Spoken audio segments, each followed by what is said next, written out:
All right, everybody, what's going on? I just got out the shower. I have to take like 2 showers a day. I'm not even joking. It is so hot in my room. I have no choice.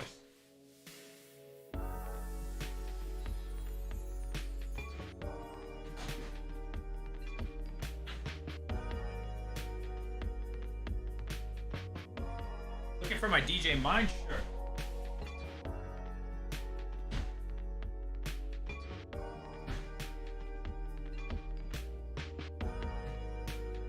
Guys ready? Another clickbait. What is clickbait about it? Potentially the merge, we could find out today. Nothing clickbait about that. Today's the dev call, buddy. That is, we could find out today. Notice the humongous question mark. All right, I'll be ready in about 30 seconds.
All right. Here we go. You guys ready? Oh man. Here it is. Where am I? Looks like it's starting in about 11 minutes. 10 minutes. So let's get that right. Forget to hydrate. I know, dude. It's freaking terrible. I'll make myself smaller for today. Do you guys like it like smaller like this? And to see the ETH dev call? To be honest, they don't even show you anything in the ETH dev call. Like nothing. So it's not like visually you're missing anything. Let me see. Do you like it like this?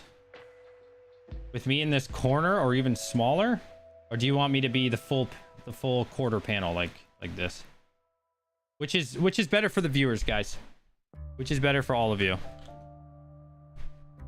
It is boring. That's why I want to watch it with all of you and torture myself with you.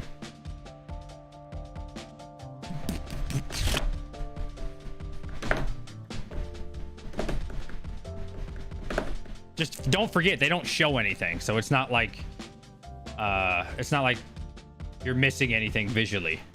They show nothing. Like a bunch of people in a call. So if I do it small like this, right? I mean, I can. Just want to know what you guys prefer. But you're not going to see anything. Like I said, they don't show anything. So it's just going to be like a Zoom call or some shit. You'll see a whole lot of nothing. So while I'm waiting, I did switch over everything. We got 9 minutes on the clock. Let me go ahead and add the clock. I did switch everything to Flux last night, but I need to get Ergo going, and I'll do that after this call. So we'll call it 8 minutes and 30 seconds, I think. Should be about right. And what did I title this? Hold on. Let me just see what I called it. I want to throw that timer on there.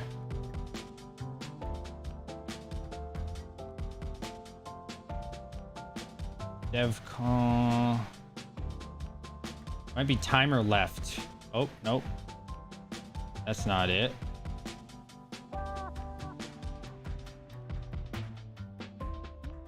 Sorry. What do you guys think is going to happen today? You think they're going to BS us again today? Timer countdown. There we go. Until the dev call. There we go. So yeah, I switched everything to Flux for now. I want to do Ergo on stream. We'll get into all that later, but this is going to affect everything. Look at this rig freaking going crazy right now. Not good. So much. Bro, I tripped a breaker earlier. Be careful, guys, if you're switching. Be careful, guys, if you're switching. I popped the breaker on this 2060.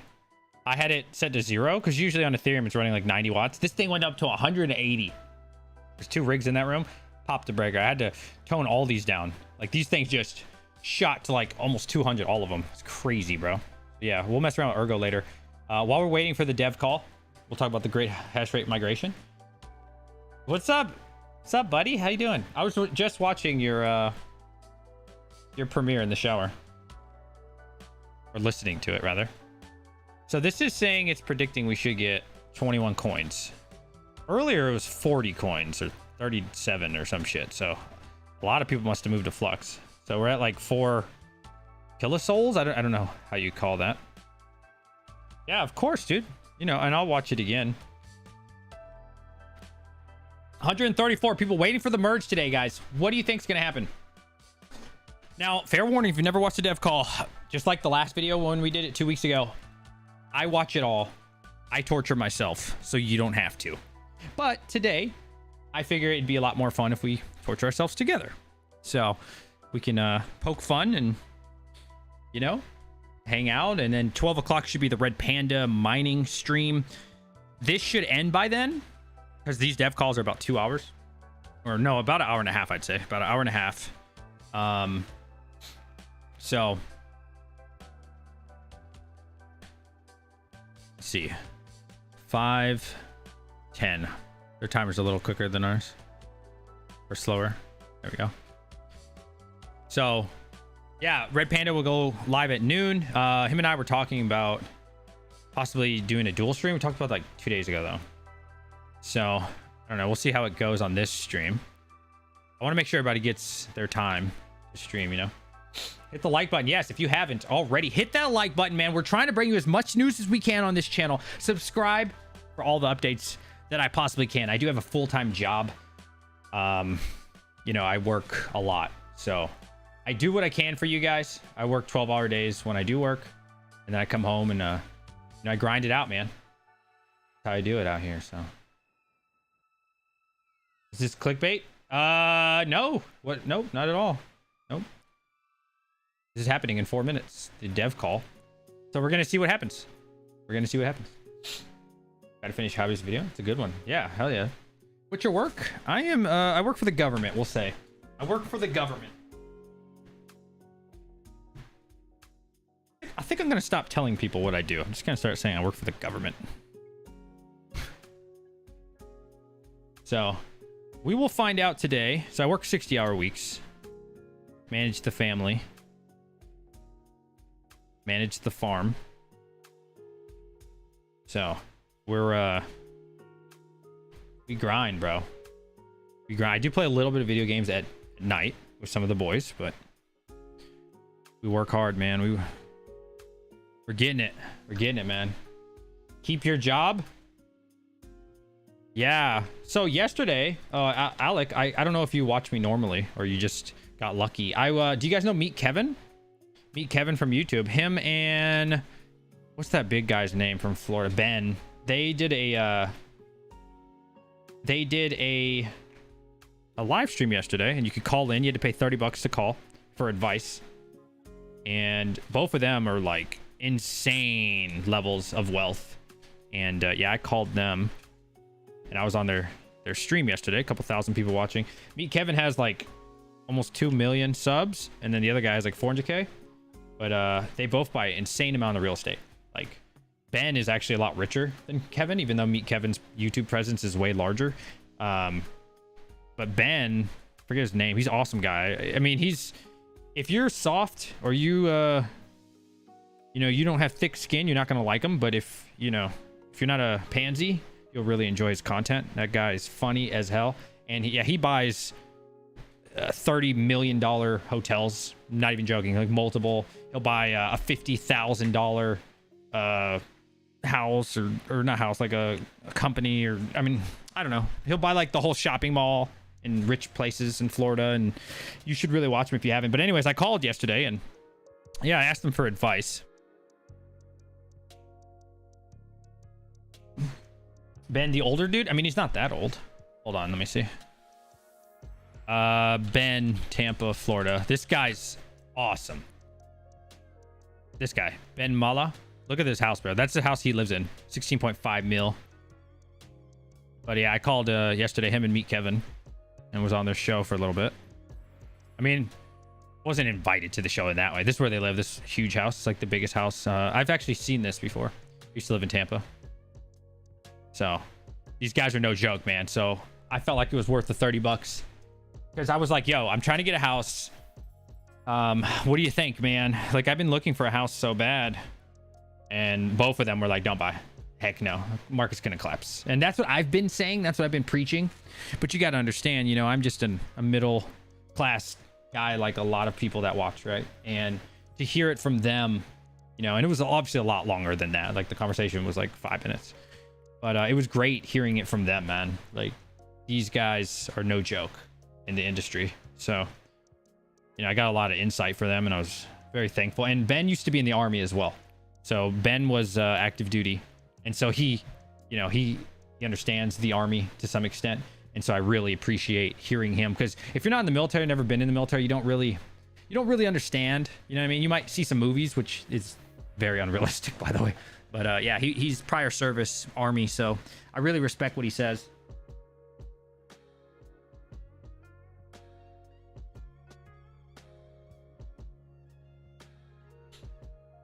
And You know, Ben went from trailer park. He'll tell you he was raised in a trailer park, literally raised in a trailer park, gutter, broke as hell, and now he's worth what, $1 billion or something.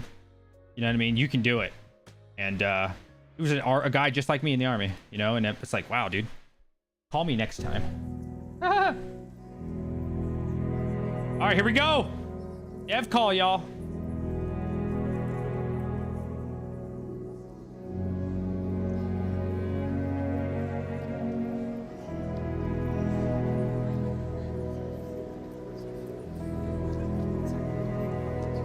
All right, I'm gonna grab my notes for any content creators. For any content creators, go ahead and grab your notes. Grab your notes, boys. It's gonna be fun. Let's get bored. Yeah. This, if you've never watched the dev call, it will not be like this. You will not see outer space innovation.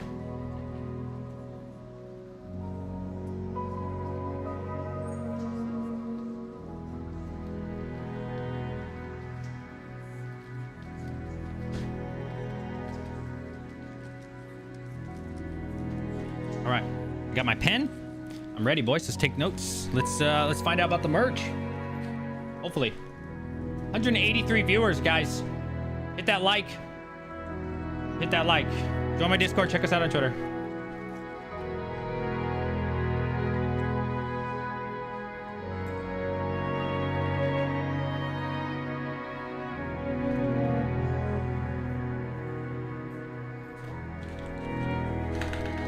Watch it. We're gonna go on Twitter. Get your Twitter game on.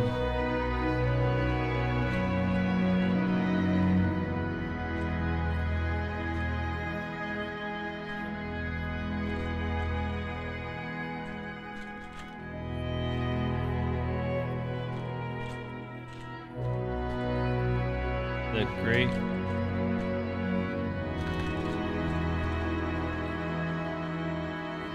Are we ready to learn?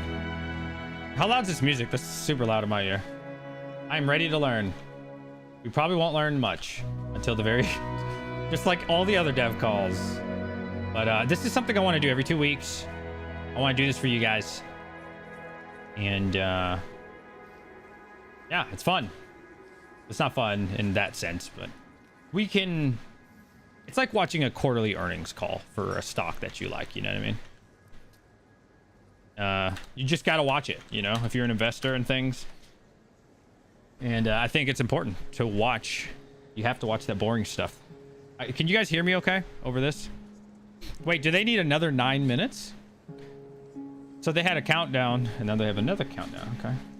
When is mining ETH over? Let's find out. I don't know. We'll see if they announce it today or they'll BS us like they did last 2 weeks. Yeah, 2 weeks ago they screwed us with info, so let's see. Will today be better? Oh, here we go. Okay, I've moved us over to the main screen. Welcome everyone to All Core Devs 138. Tons of merge stuff today, and then if we have time, there's some updates. Does this view good? What was 4938? Oh, Felix had a networking EIP he wanted to talk about, and then there's 2 other EIPs that wanted technical feedback. Hopefully we get through them. Okay, that's Max there. I guess first we had mainnet shadow fork 4 earlier this week. Perry, do you want to walk us through how that went? Mainnet shadow fork. Yeah, hey everyone. So we had mainnet shadow fork 2 yesterday. TTD was hit around 4 exactly. We hit TTD around 4 p.m. and it was a relatively Already turned it up. Like nothing big happened. I think all the clients that were there before were also there after. We added a bunch of validators to minority clients that we didn't have in previous shadow forks, for example, like PSU Lighthouse, etc., instead of purely just PSU Prism, just so that we can track attestation and proposals. The one thing we noticed was the Nethermind team mentioned that a couple of client pairs are proposing empty execution payload. So we're getting proposals but the proposal itself is an empty execution payload. I know they're talking about it and potentially have a fix. I think there was a Prism fix that they pushed yesterday. I've updated a few notes with it. But in general, it was a really good run. We did have an issue with Eragon syncing up, but that I think is an unrelated, non-merge code base related issue. Okay, so that didn't sound good for Ethereum. Did you end up getting Aragon synced? Or is I think they're still not at head. I need to check up on them now. Yeah. Yeah, so we are working on a new sync mode, and as Perry said, the issue is not related to the merge, or like, yeah, so we have a fix, but it's not merge related. So you have a fix for the issue that we saw. Yes, for the we have this new sync mode, which They do have a fix. which we are still debugging and like finishing and things like that. But the old sync mode, it works fine. Sync mode Got it. works fine. Appears to have a fix. Cool. And anyone from Nethermind want to chime in about like the empty blocks issues? Yeah, so the problem is that still the timing issue that I mentioned many times. So, for example, Lodestar not giving enough time and Nimbus for block production. And because of that, we have empty blocks. And if we do not have empty blocks on some else, it is also probably something wrong. Yeah. And Empty as blocks. yesterday, I think Marius changed that behavior in Geth to be async, production of blocks on FCU, that would probably manifest on that code base too. Yes, exactly. So that's coming in Geth too, to have the block production async, and then we should be also seeing empty blocks on Geth. They still are calling it ETH So too. please, Nimbus and Lodestar, or Prism and Lodestar, I don't know. The clients that don't give us enough time, please fix this as soon as possible. People are For saying they're anyone not listening, calling it ETH there's kind of 2.0 like a anymore. Prepare, like They where you're are. saying, hey, execution engine, I'm going to ask for a block. And then you call and a little bit later and say, I want the block. And if you put those too closely, you know, you just get an empty block from the execution header.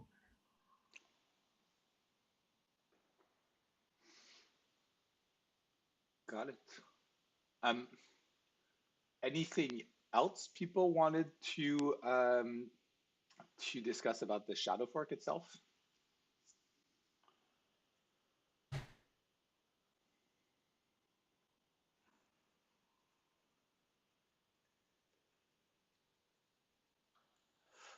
Okay, and then Perry, as I understand it, next week we are doing another mainnet shadow fork, but instead of using the client distributions that mirror mainnet, where there's obviously some like majority clients, we're gonna do kind Is it of an another equal shadow split fork? across CL and EL. Is that correct?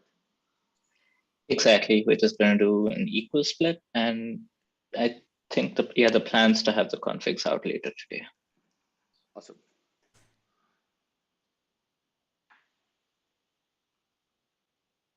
All the dead space. I'll fill it One for you. thing Don't might be worry. worth noting, just with the issue that was seen, you know, if there are some amount of blocks that they do produce beacon blocks, but they don't have any transaction payloads, the elasticity from 1559 in that case, as long as it's not the majority of blocks, would allow for no reduction in capacity. So that would almost, you know, be something we would want to fix if we saw it on mainnet, but would have been kind of a no op for users, which is nice. Not good for us.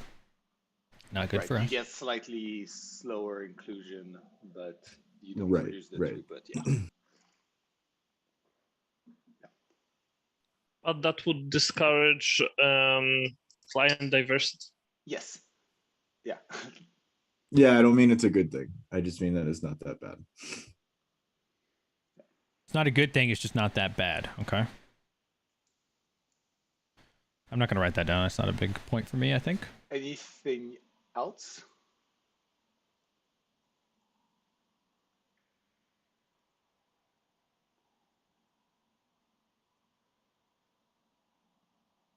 Okay.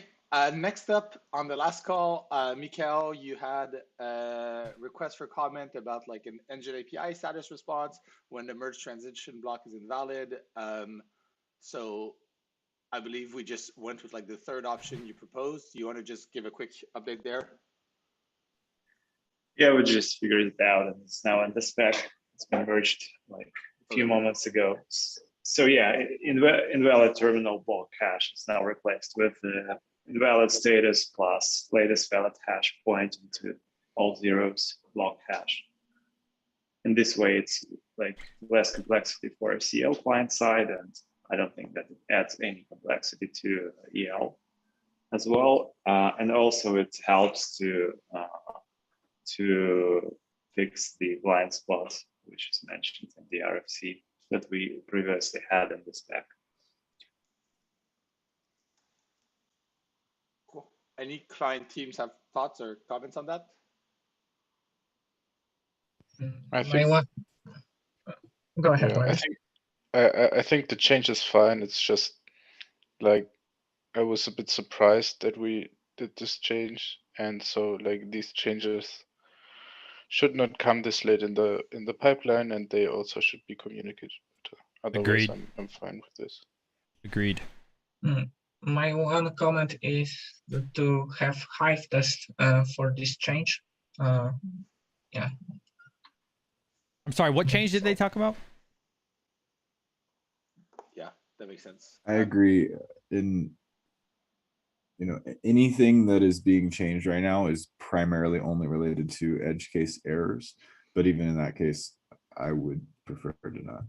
I think it's at this point, we really need to be halting that. Yes, I agree, but we had to have something here. Yeah, and it's been communicated. I know everyone is busy with What was the topic of that? I understand that it didn't get too much attention, but anyway, it's been communicated in advance, and the ESO will have a Hive test for it. Basically, one of the when the work on test was like on this checklist, on the test checklist, this blind spot has been discovered. That was the initial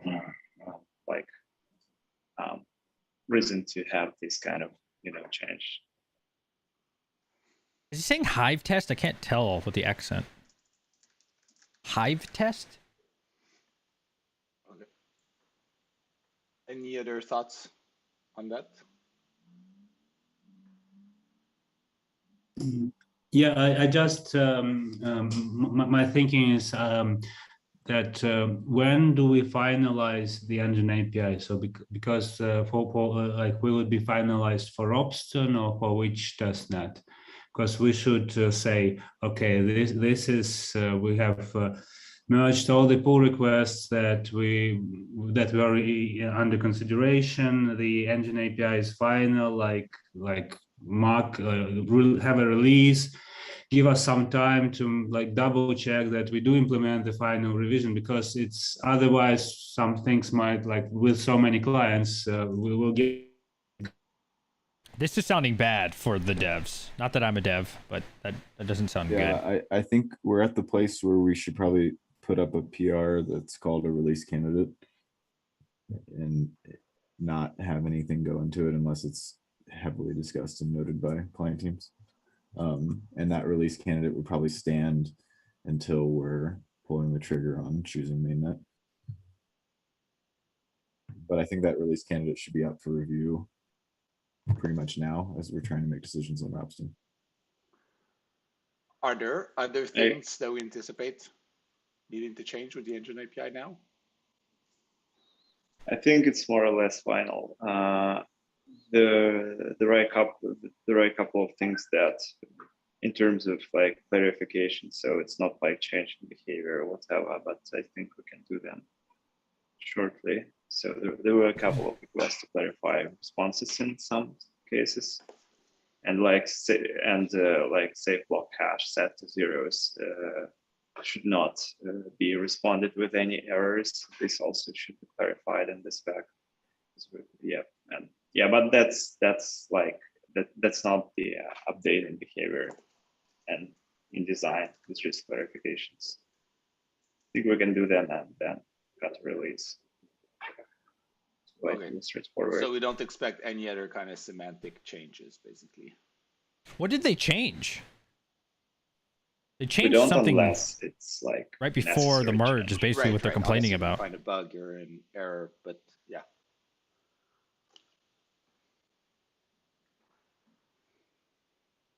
When do we think like we can have those small clarifications and then a release candidate? Can we do that like sometime next week, or does it? Yeah. Yeah, definitely next week we can do this. I'll take care of these changes and then we can communicate and cut release next week, I guess. They did Unless mention there are any 1559 other earlier, news. but I don't think is that what they're trying to Similarly, change? We'll cut a release candidate this coming week in the consensus specs as well. Next weekend they're going to get an update. I don't think anything has changed in the execution specs for like 4 months now. There's 2 EIPs in it.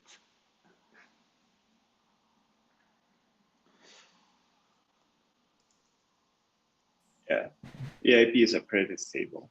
Yeah. Okay. Anything else on the engine API? Engine API is the topic. Okay. Engine API. I don't know. I felt like they already knew what they were talking about. We didn't. The other thing that we did finalize was this discussion over the JSON RPC finalized in safe tags. Mikhail, do you want to also give a quick update on that? Sure. So there are 2 new block tags that we have added to the ETH namespace. So we had the earliest, latest, and pending, right? And now we have all this and also finalized and safe in addition to the previous ones. There was a discussion to have unsafe and and the alias latest to unsafe. So yeah, we decided not to introduce unsafe at all. So it's now latest will always point to the head of the chain as it's been previously all the way. Yeah, one thing here is that execution layer clients should respond with error, and this error is specified in this change in this PR. EL clients should respond with error if safe or finalized blocks are queried before the transition gets finalized. That's one thing that's worth mentioning.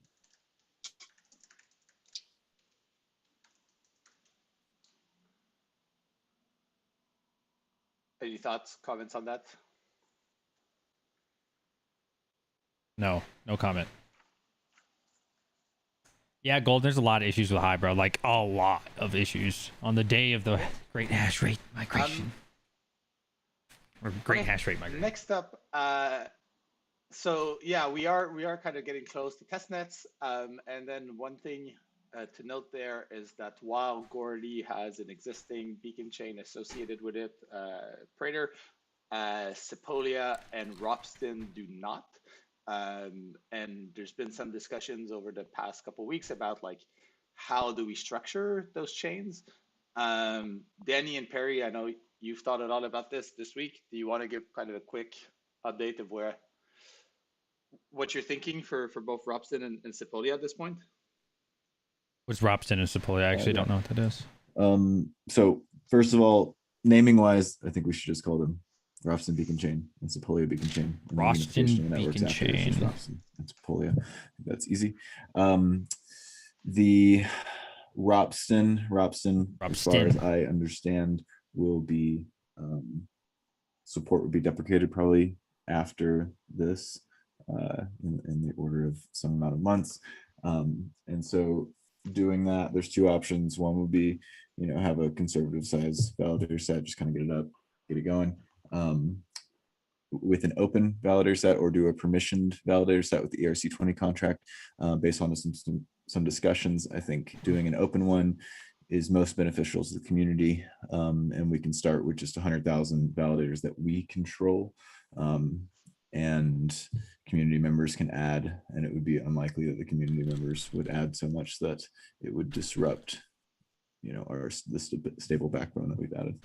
Robson, I think, is going to be the first testnet fork, so we really should get this beacon chain up in the next couple of weeks. And then Sepolia beacon chain, I think the idea would be to do a 2x validator set size in comparison to mainnet today, also make it unpermissioned so that other people can jump in. This would give us the chance. I'm not writing this down. I don't feel like this applies for me. Perry Tremin, but this would give us the chance to kind of see if anything shakes out with such a large validator set. Prater, which will. What if the reason Vitalik isn't here is because they're going to delay the merge and Vitalik doesn't want to be there? We try to track that. So pretty much we need to launch 2 beacon chains. The Robson one will be unpermissioned. Hopefully people will join. I believe the Sepolia one will be unpermissioned as well, but I can't remember. Perry, did we have one way or the other we were thinking there? Yeah, we were thinking we can use the token contract, so it'll be permissioned, but we can just got it. open up a No, that's faucet fine. for the token. Yeah. Right. And one of the reasons we might permission that one is to do random testing on it in the event that we want to turn off the validators or have a more controlled environment. Obvious miner. Don't worry, guys. We'll get to the good stuff. You just got to wait. The thing that we'll do is pretty much have suggested configs, have suggested distribution of validators, and kind of make the rounds and get quick thumbs up, and have teams join us in kicking off these beacon chains. Yeah, the main thing that's so with Robson, I agree, it's pretty much straightforward. We can start with something that's like 100K and people can join in. Should be relatively easy to set up. And anyway, it's going to be deprecated in a few weeks, months, so we don't have to worry about it too much. But the one I would like to discuss and get some consensus on is Sequoia. Sequoia? We essentially have 2 options. Either we want a large beacon chain there or a small beacon chain. A large beacon chain means that we essentially save Gurley Ether because we don't have to keep growing Prater. If we go with the small beacon chain for Sequoia, then we're going to continue to eat up a decent amount of Gurley Ether. And that's mainly because we want to continue growing Prater to keep up with mainnet. Right, so Sepolia, if it's big, becomes kind of Sepolia? a mainnet plus testing environment. Exactly. And the question then would be, if we have a really large beacon chain for Sequoia, that means client teams have to now run 2 times a decent number of validators, and I have no idea All right, Pocket. how open they are to that. Much love. Yeah, to answer your question, 300 Justin, viewers. Can we get some likes, I guys? think Come on. most client types can handle thousands of validators per node. I don't know. I mean, you can also throw more resources at a node and handle lots of validators per node. So we don't have to spread them necessarily too widely. I don't think it looks much different than what you would do on Prater today.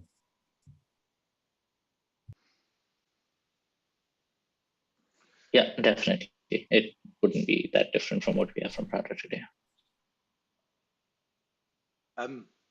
Given we have Afri on the call, and you came on Afri a few weeks ago to talk about the issues around Gordy Ether, do you have Gordy any Ether thoughts about like if we should keep Prater/Bordy as the large Bordy beacon chain, if that negatively like affects Gordy in other ways? Yeah. Sing both Gordy and Porty. Assuming, oh, yeah. Yes, sure. I mean, Gurley and Prater is already fairly big. It has a lot of users and has a lot of validators. Sepolia is kind of still very unknown, so there's no, we don't have a beacon chain yet, and we don't have many users building on Sepolia yet, naturally. We have to keep in mind that we are deprecating a lot of testnets in the coming months or years. So I would be, my personal opinion is that we should use Sepolia as like a fairly stable application developer testnet because it's fairly new and we still have the time or the chance to define how the consensus layer would look like, or the Sepolia beacon chain would look like. And I would personally just keep it simple for this network. And I would personally say that we should continue growing Prata. But that again, it's not that easy because we have a limited supply of girly ether. But putting this aside, the main reason why we should grow Prata and girly is because it's already fairly big. And we have a lot of much more interesting foundation for testing and for growing this network. Does it make sense? Yeah. If you see it as a positive, I think it's that seemed like the biggest reason to not have a large beacon chain. Exactly. I think that was the biggest point. If we wanted to save on girly ether, it makes sense to have a big one on Sepolia. But I also agree we can have a really stable permission consensus engine and have Sepolia to be quite rock solid. I kind of see what's going on here. Yeah, that was my original intuition. And then was convinced to maybe do the 2x. I think that's totally fine to do a smaller permission, very stable net, something that kind of feels like click to end users that doesn't have to have blocks. And there are a number of kind of emerging ways for us to test load across many nodes they're more in transient type test nets and not public test nets. So if we do want to test 2x, 4x, 8x beacon chain sizes, that we might instead just kind of take it into those test environments rather than on these public test nets. Quick question: if we were to do the token, I like him. Beacon chain, this might interfere with withdrawal testing, right? Or no, it's independent. So it's very transparent to the beacon chain. It has the same interfaces as the deposit contract, and then withdrawals are totally unrelated to the deposit mechanism. So I think it will be totally fine. Oh, right. I'm stupid. Sorry. I like that guy, Marius. Yeah. But doing it this way on girly, if we were to do the token deposits on girly, we could create new girly ETH. We could inflate girly ETH with he asked really good questions. It seems It seems like everybody is in agreement with whoever in the middle is saying something. They're like, this is what's happening. Everybody's like, yeah, that sounds great. Marius is like, wait a minute, isn't that kind of difficult to do with the merge right around? Well, the other guys are like, oh, well, we have to do it anyways. And I like this guy because he's literally the only person objecting to anything. The clique signer is a huge amount of ETH or Gordy ETH. I guess you can still do that even after the merge on Gordy because you still know the accounts. But it's kind of weird because it's like a retroactive thing. Yeah.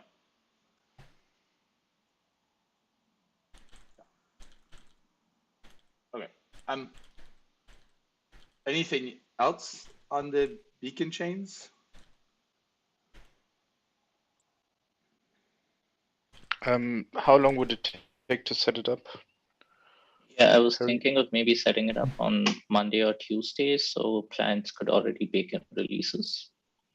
But we need to figure out some timelines for that. As in, when does Genesis happen? Right. Genesis. When does Genesis happen?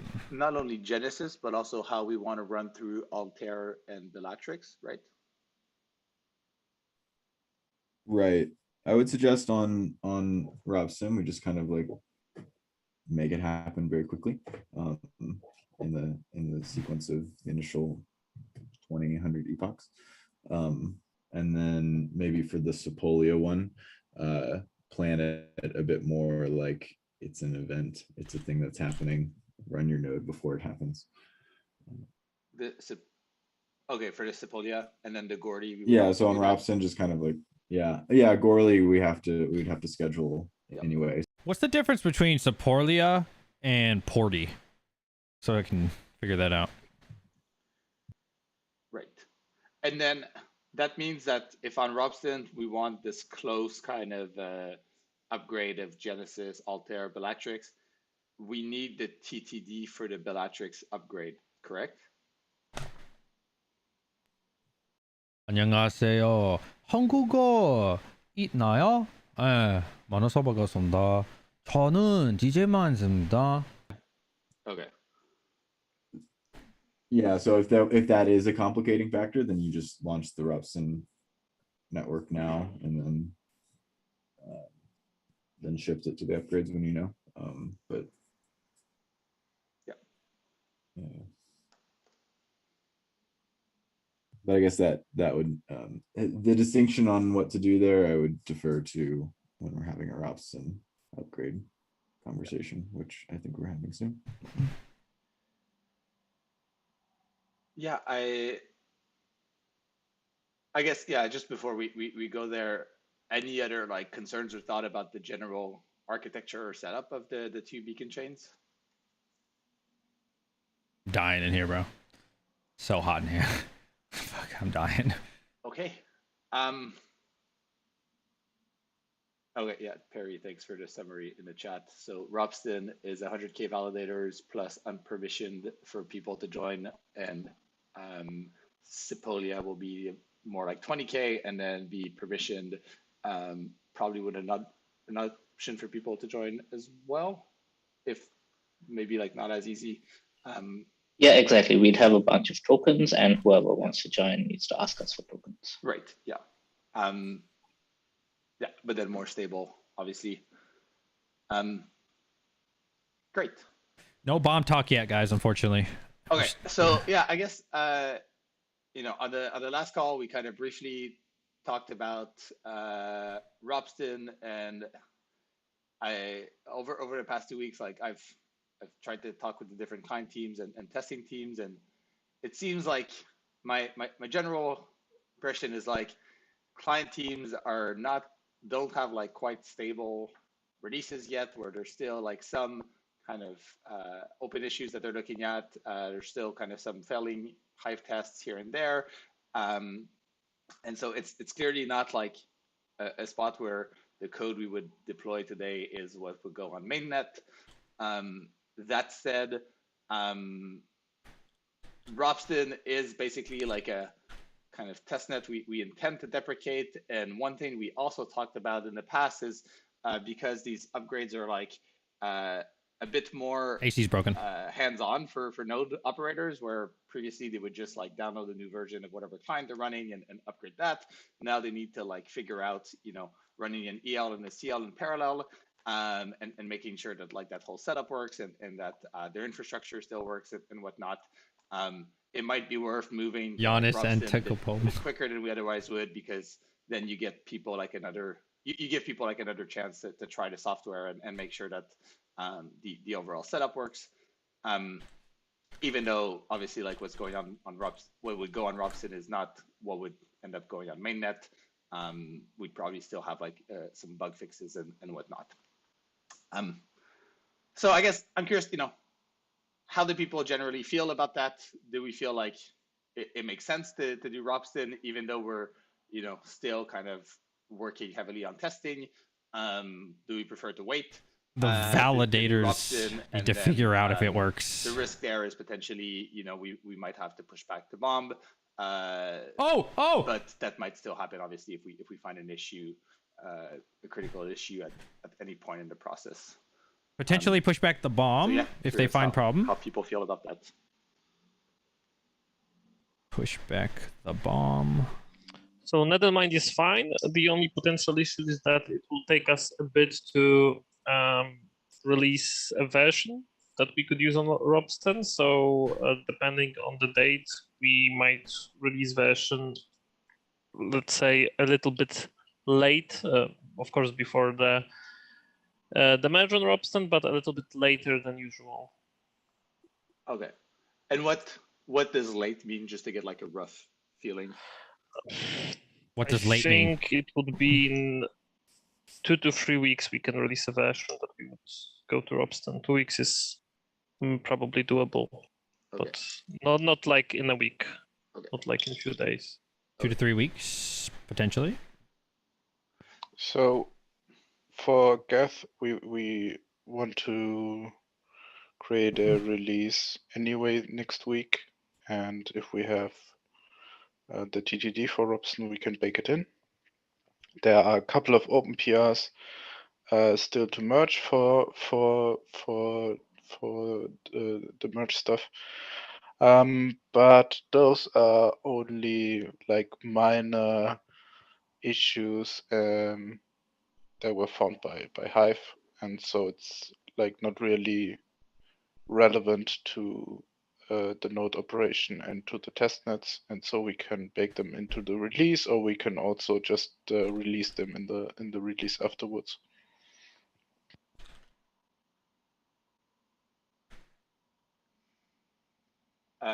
Peter, I see your hand is also up.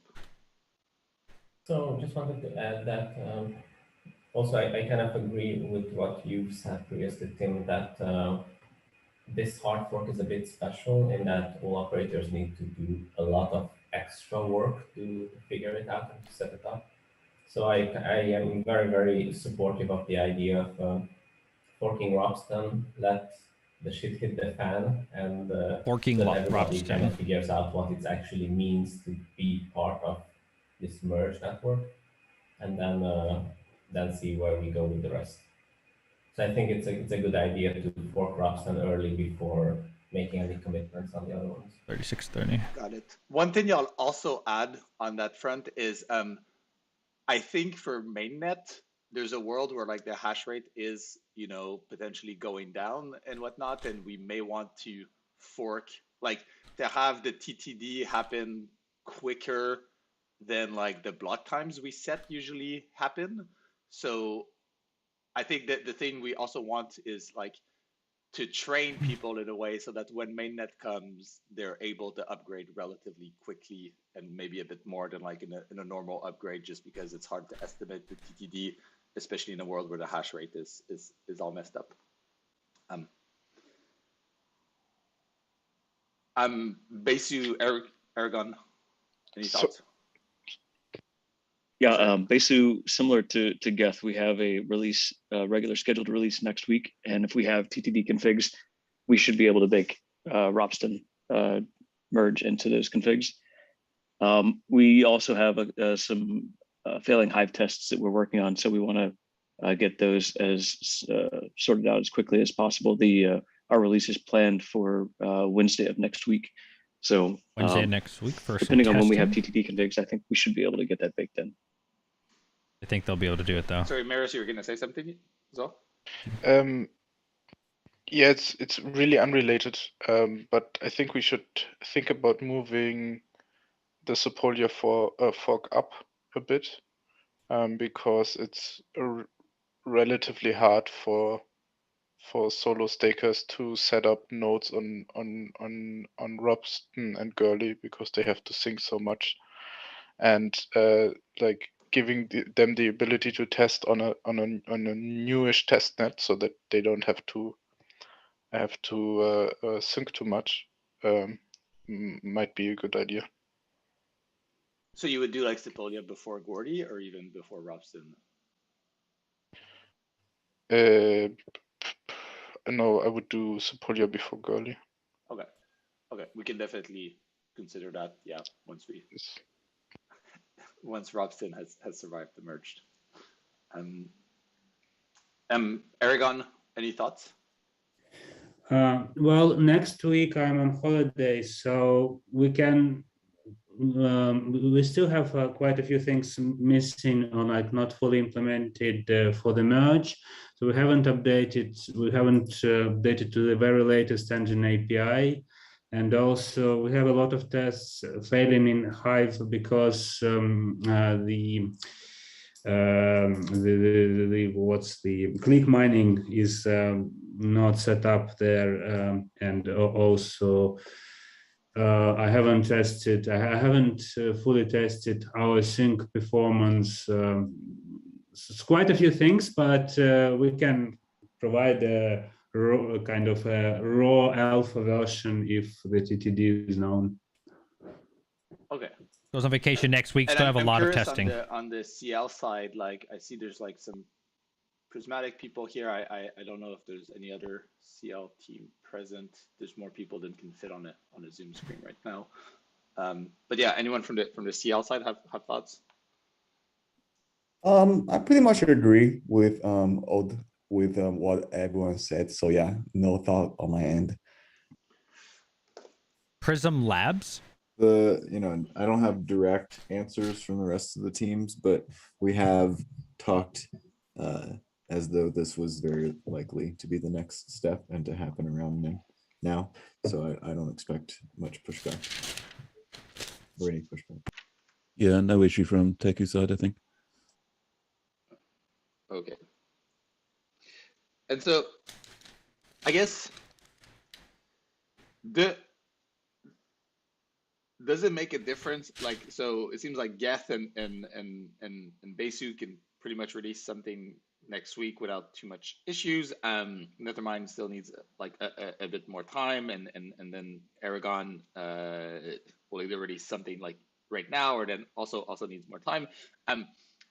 Does it make like a difference if we choose the TTD today or like in the next, basically in the CL call next week? Like, does having one extra week before you know the TTD, and then we can put out a release which combines everything, does that help people, or does that not really make a difference? So it's like, if we choose it now and have a release next week versus choosing it next week, along with a slot, I guess, for Bellatrix in the CL call, and then having your release like the week after, so like 2 weeks from now. 2 weeks again. Everything is 2 weeks. Move okay. the needle for people, or I guess. increase the Well, I guess confidence, or that's is it kind of fair. all the That's same? their meeting times is every 2 weeks. I don't think it makes sense to not choose TTD right now. We can always if we want to have releases out in 2 weeks, then we can have releases out in 2 weeks. But like choosing the TTD next week is just really weird to me. So we should choose it right now and either decide to have the releases out by next week or by the week after. But like artificially postponing the decision to choose to TTD doesn't make sense to me at the moment. Okay. Andrew, you have your hands up as well. Postpone, Yeah, delaying. I would prefer to have a 2 weeks window for the release, because as I mentioned, next week I'm on holiday and I'm not going to work on anything, like maybe like only TTD, the bare minimum. So another week would be helpful. And that's knowing the TTD, or just having the other week to ship the release? Like, if we choose it now and Just another week to ship a release. Yeah. What is TTD? I actually don't know. If anybody knows, what is TTD? Picking the TTD, I think we might as well do it. I mean, there's no harm really. The only catch is that Robson is fairly easy to attack, so to say. Yeah. Meaning that if you pick a TTD now and somebody just starts GPU mining with, say, 4 GPUs, then that TTD might arrive tomorrow or something. So we need to also have a contingency on what happens if somebody goes crazy. Right. So basically, it's what happens if we think the TTD is going to get hit before the Bellatrix slot gets hit, and then we need like an emergency TTD override. Test-driven development. The Bellatrix slot. I mean, we plan on just launching this beacon chain, right? So we just need to launch the beacon chain before we hit TTD. Oh, right. Exactly. So, but hold on. That's not a problem, is it? It will just mean that the clients pause. What would be a problem would be if we hit the TTD before we've actually made time to deliver, release, before clients have been released. So right. Yes. Otherwise, it'd just be a liveness failure on Robson. Which is fine. Liveness It's failure. not bad. Yeah, that's totally fine. Yeah. Okay. So I guess. I mean. Oh, go ahead, Peter. Sorry.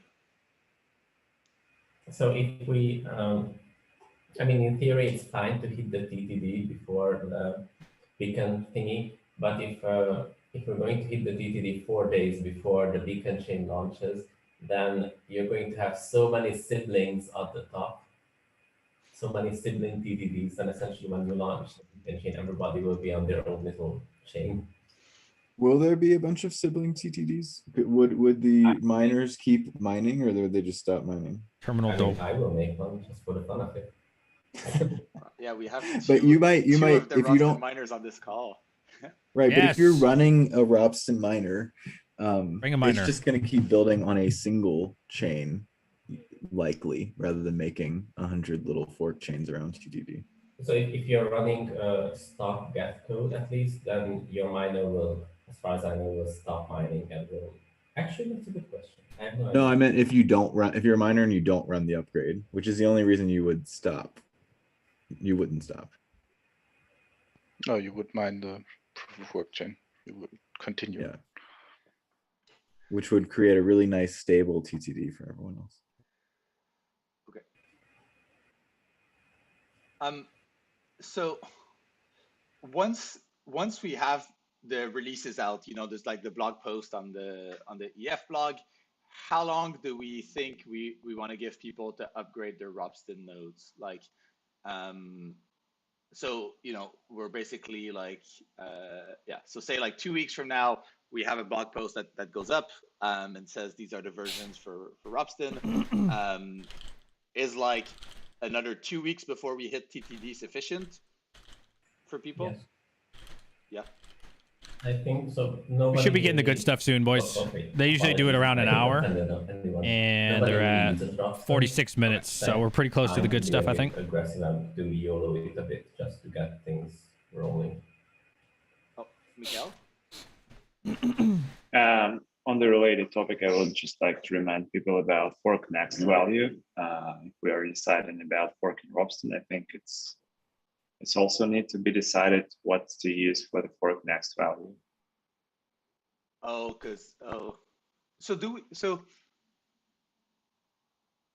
so that means you basically disconnect the peers. This is like for the fork ID, right? Right.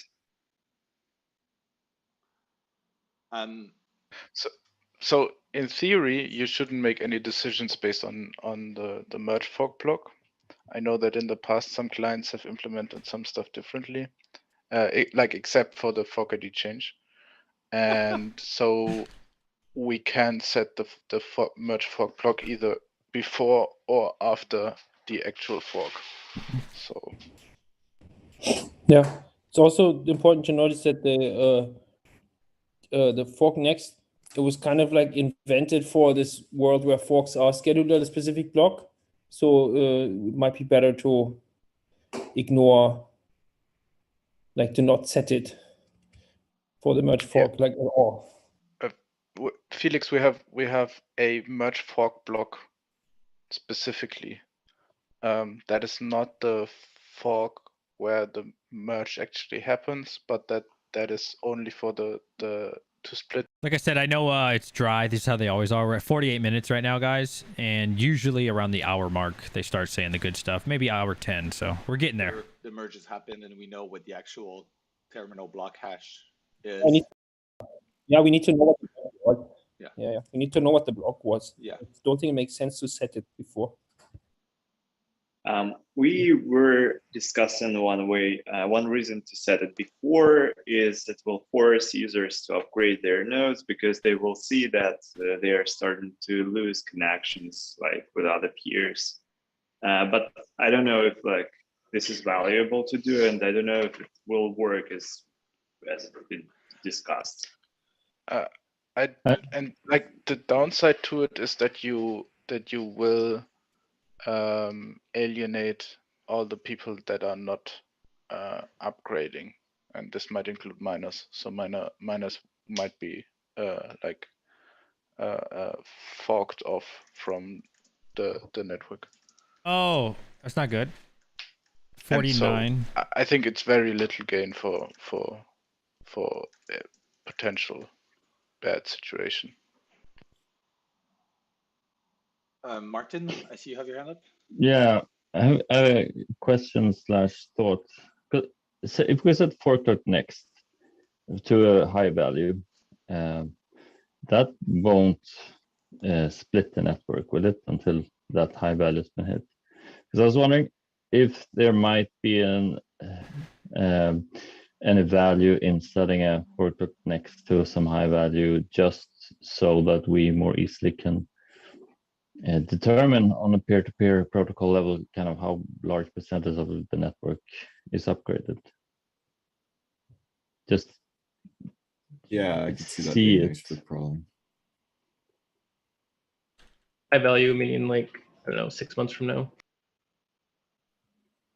Well, no, I mean, like for Ropsten, we do the release, and then we can get a kind of good estimate by just connecting to 100 peers and checking how many signal this new fork ID next, and know how large percentage of the network is upgraded. Right, but I think Otherwise, what Miko was we asking would is have to. Yeah. how big do you just like how far in the future do you pick the block? You just pick like a random block. Yeah, I would estimate it Oh, like. I mean, you could put it to 3 years in the future. Yeah. But would it maybe be valuable to put it like plus 2 months past what we think TTD is, so that it actually does take an effect? Probably more. Without people upgrading. Because if we ever do hit that, then we will actually cause a split. So we should, I mean, if we use it only for that purpose, then we should set it to like 3 years in the future. 2 years. So that we know that 3 years from now, people use a different software where we have kind of disabled this or yeah, not have this. But the point is actually to have that split the network. So that's the entire point. Otherwise, why not disable it altogether if you're going to set it 3 years into the future? Right, but we don't know until after the fork what number to set, right? So when we do the next release, we can set the fork ID to whatever it was. I mean, you can just punch it and set it to. I mean, if you set it 2 months in the future, there's no way you're going to reach that. I mean, somebody might attack Robson and mine 2 months worth of blocks. 2 months of block, but definitely won't be able to do it on any other test network. Huh, interesting. 5218. You had your hand up a while. Yeah, I think as far as I understand it, if we set it too far into the future, then it won't cause a split, and we already see this happening on shadow forks. So for the mainnet, I would think we should set it to something happening reasonably soon after the TTD is reached, like maybe 2 weeks or something, like 1 week after. But that means that, am I right in saying that means that miners then need to upgrade their nodes? Well, if it happens after the merge, then they don't need to upgrade. Because you don't disconnect peers until that block has actually been hit, correct? Right. Well, ideally, you would want to set it like maybe an hour after after the merge, but how can you get be that sure? decision?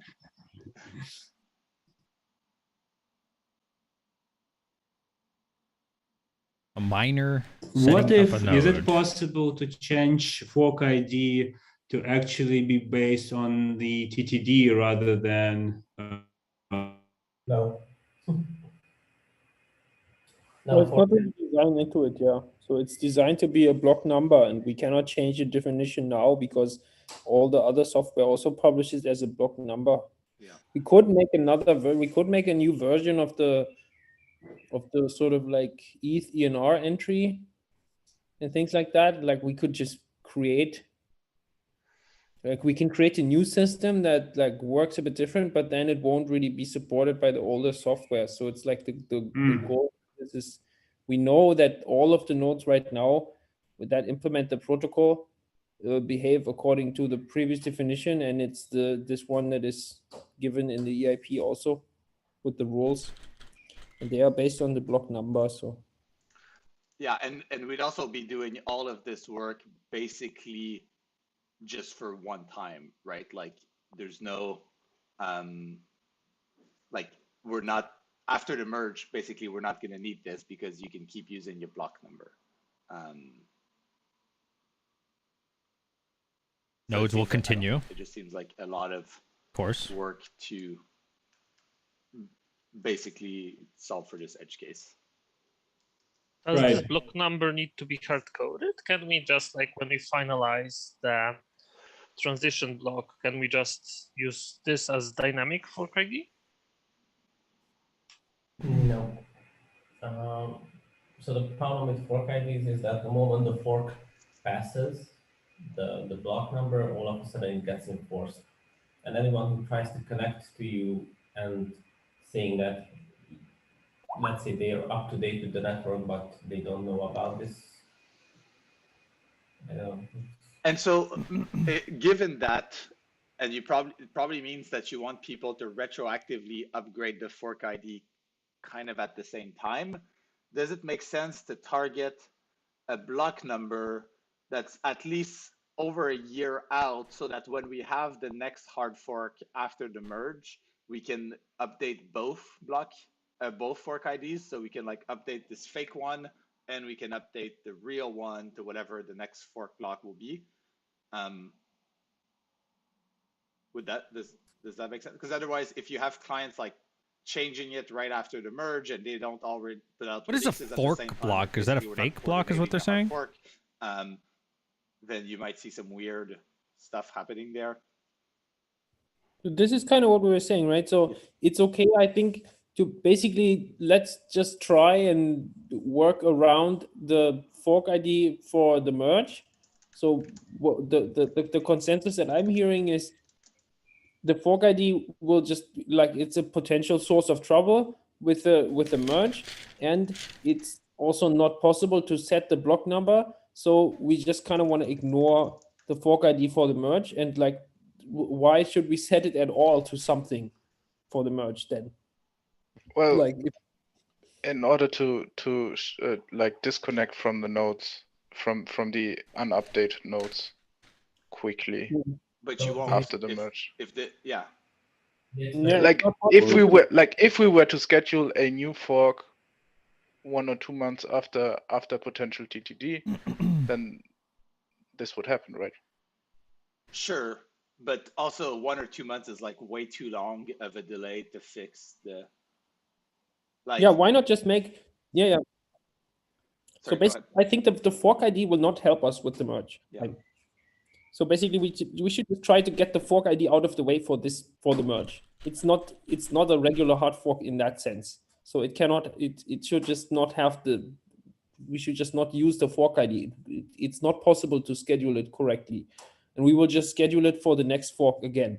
And if the merge goes really well, we just schedule like the next fork very soon. And I mean, people will be, I think, very ready to upgrade their nodes after the merge. Like, I mean, we will see. The people who will upgrade for the merge will also upgrade for the fork after, I think. And this fork can literally only be about, I don't know, probably something has to be fixed anyway. And then, you know, we can schedule it by the block number and make the fork ID, and everything will be fine again. But I think specifically for the merge, since it is not scheduled by the block number, the fork ID system cannot help at all. It was designed with the specific goal of like providing what it does when the fork is scheduled at a specific number. Interesting to hear that. Danny? Yeah, so there is potential value in being able to crawl and know what nodes have upgraded and what nodes haven't. But we can So do that's- that with the graffitis and the client versions, right? You tell me on the client version. Graffiti, not necessarily. That's what Ethernodes does. They look at like if client version is bigger than X across every client. Okay. Yeah. Then that's fine. I also think it's not necessarily unsafe if we do want to quickly upgrade this after, to just firmly put it plus 3 months of what we think the longest TTD would be, and then you get the natural segmentation after anyway, without having to upgrade the nodes again. I don't really care. I think that that's like relatively clean, but otherwise it's fine to also just do nothing. Jamie? Yeah, I just wanted to mention a kind of counterintuitive aspect of the fork ID when it's added that was found working on Nimbus. When you add an next fork ID, it's not true that all of the nodes that haven't upgraded will sync up to that fork ID. The block, I mean, of that fork ID. If they're sufficiently far behind, they actually stop syncing at the previous fork ID. So we had a situation where once London was passed and everybody else had reached consensus on London, when we were running software that didn't know about London, it actually only synced up to Berlin, and then it wasn't able to connect to nodes after that. So it's perhaps just something to keep in mind, because you mentioned earlier that you believed all the nodes that haven't upgraded will keep syncing up until the next block. Are they talking about London hard fork or London location? It doesn't always work that way.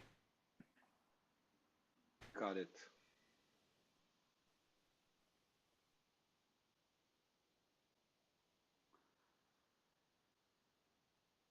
Oh, look at this dead space. Is My there God? Is there some argument against what Danny suggested? Just set the fork ID to 3 months after whatever we think the longest out is. Well, the problem is that you have a lot of, like, we observed it on shadow forks, and for some reason, when you ask for a certain header by hash, you get incorrectly, I don't know who sends it, but you have headers from the wrong shadow fork, or like from the mainnet when you're on shadow fork, and so on. So, and that happens because on shadow forks, the merge block is set so far into the future that it doesn't cause a split. So if we set it to +3 months, we'll have for 3 months, if we don't do anything, we'll have this weird situation when you have peers from both proof of work and proof of stake. I see. So if I understand correctly, there's basically 3 options. One, we don't use fork ID at all, and which would still result in the same problem that you just described. Or we set the fork ID 3 months in advance, in which case we have 3 months of that problem. Or we do like a quick upgrade right after TTD and set it, or do some sort of manual workaround so that we don't have that problem at all. Is that accurate? Well, we can try to calculate it so that it happens like +2 weeks, and then, but then that, like, I think trying to calculate it +2 weeks is a bit dangerous, because we don't want to have it before the fork, because we don't want the majority of miners to drop off before the fork. So I would say let's do something like +1 month, +2 months, and that's it. And that's basically been the idea from the beginning. I knew it. Lucas, your hand is up. Yeah, so we still have this issue somewhat in shadow forks. When we try to sync, we were trying to sync from wrong peers. So our workaround there was to, when we connect to the peers, ask about one of the latest blocks we got from Beacon Chain about the hash, if they have it, and just disconnect if they don't. So that's kind of a workaround, that we disconnect peers without those. Doesn't that mean that you can't sync from peers that are currently syncing?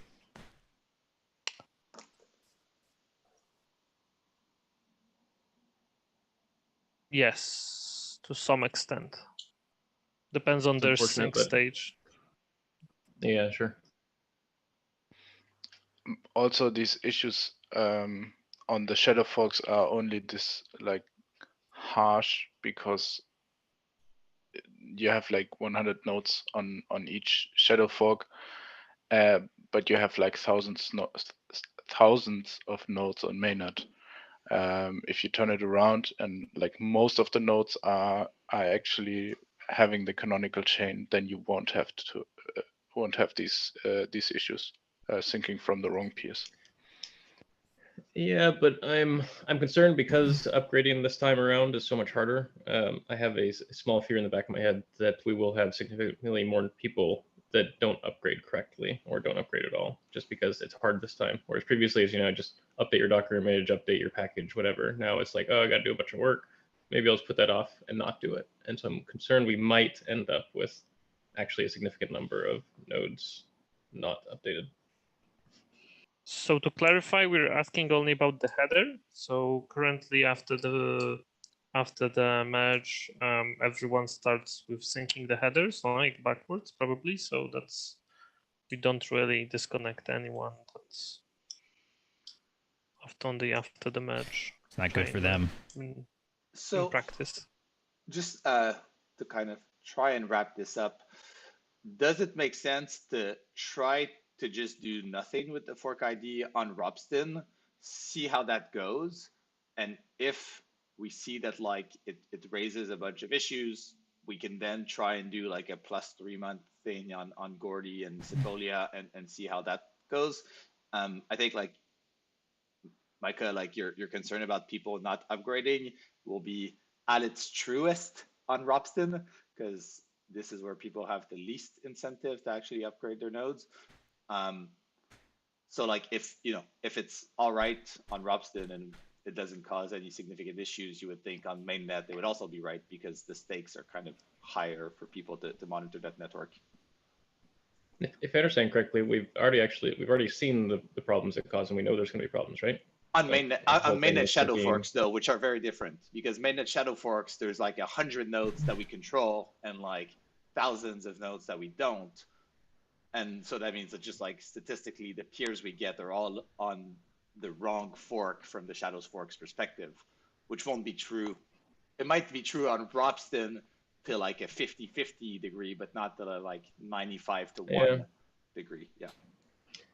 I hear you saying. My gut tells me that having two peer-to-peer networks that are incompatible with each other, that don't have a way to distinguish between each other, is likely to cause problems that we may not even foresee until mainnet, or may not hit until mainnet. And so I'm hesitant to just kind of YOLO and just hope we don't run into the thing. But that's just a gut thing. I don't have any actual evidence. Yeah, that's exactly where we don't want to have the fork before mainnet, before TTD hits. We want to have the fork after TTD hits, so that we have the split network post TTD. Hypothetically, I would just say let's shelve this discussion for now. Let's just say we're not going to schedule a merge fork block on Ropsten. We're only going to do the TTD one, and I don't know. Geth never had issues finding a good peer and syncing from them. So didn't want to talk about it. Yeah. Stop talking about it. But we can like. Sorry, go ahead. Yeah. No, I'm finished. So the only reason I would push back on that a little bit, and this is pretty weak, is just that if the final solution we come to involves doing something other than just setting a number, like if we decide to write some extra code, I would really like to see that tested on Ropsten. And so not deciding until later, kind of I feel like will cut out a handful of potential solutions, whatever this may be. Yeah. We are not going to do anything except for setting this number. Yeah, I would not write extra custom code that we're testing super late in the process on like 0 of the shadow, or like the minority of the shadow forks. Sounds like they're rushing it. That seems like the most error prone thing. Like they're rushing it, and Micah's like warning them, like, dude, we need to do more testing. You guys are just jumping the gun. They're like, we're gonna do it. Any other strong opinions against doing nothing on Ropsten for now and seeing how it goes?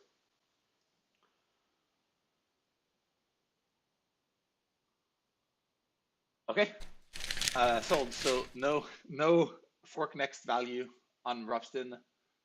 And then back to the TTD discussion.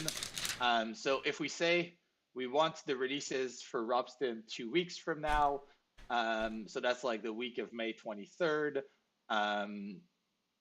that means we give people kind of 2 weeks to upgrade their node. So that means we want to like have the fork happen on Ropsten the week of June 6th. June 6th. We had someone on our team, not Mario Vega, Mario Havel, kind of try to estimate TTDs on mainnet and Ropsten for a while now. He tried a bunch of different models, and this is just like a simple polynomial regression. And that seems to work the best, and it seems to work relatively well up to like a month out. So I would just suggest that we go to like the June 8th value, which is roughly in the middle of that week. And this gives us this TTD value, which I'll paste here. It's not anyone not good. Have an issue with that? We can make it look like a palindrome if people really want that. But otherwise, also happy to just go with this estimate. I'll also share the GitHub repo in the chat here in case people want to have a look more. Yeah, good question. TTD is terminal total difficulty. It's the total difficulty value on the proof of work chain at which we trigger the transition to proof of stake. Terminal total difficulty. Yep. Got that from you guys so earlier. the one I posted in the chat here is the one that would happen on June 8th, which is basically 4 weeks from now. And so it gives us 2 weeks for the client releases, and then 2 weeks for people to upgrade their nodes to a release that contains this value. So as brought up earlier, scheduling the Ropsten fork far in advance risks someone trolling us and getting it, next week or tomorrow. In that case, we need to do a TTD override, but I don't know that there's a way we can get around this. Because that can be true like as soon as the blog post is out. If we give people 2 weeks anyways, it's always going to be the same problem.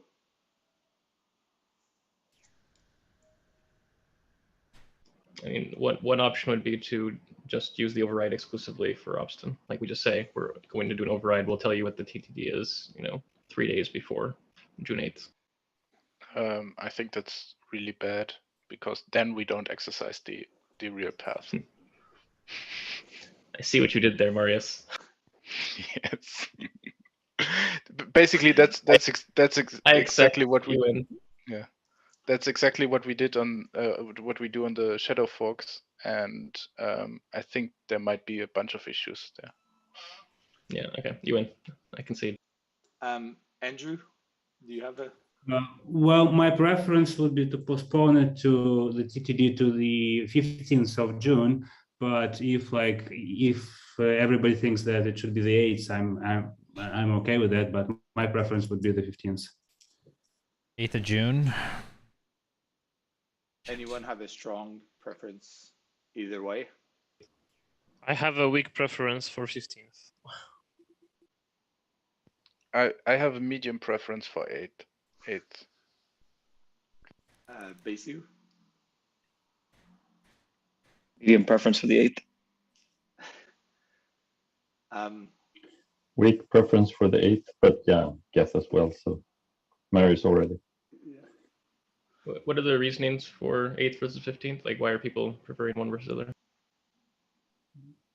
Mostly scheduling. From my perspective, the very first testnet wouldn't merge until June. That's definitely getting us into territory we would need to push a difficulty bomb, in my opinion.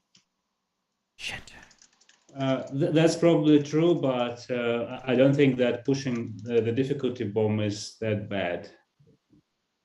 It gives us more time to prepare a release, like a better release, and more time for testing. But I don't insist. If the majority thinks it should be the 8th, then it's all right. So I would agree, but my view is that this is testing.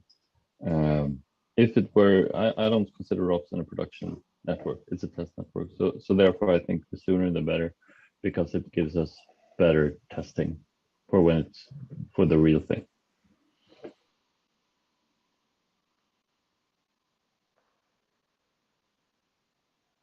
it sounds like a lot of uncertainty, and they're rushing it. It really does. Anyone else have thoughts? Mine is the same as Andrew. I'm still see work before us, and yeah, that's pretty much it. So the more time we have to polish the release, the better for us. But faith is doable. And also, I don't see a problem delaying difficulty bomb when we are already going to testnets if it's a short delay. But except it is a little bit additional work for and scheduling. But I don't see this as that big issue. But that's just opinion that might not be correct. I guess one objection against delaying the difficulty bomb is that it will imply that the miners will have to update, and what if there is a revolt among the miners? Right, yeah, they do need to run.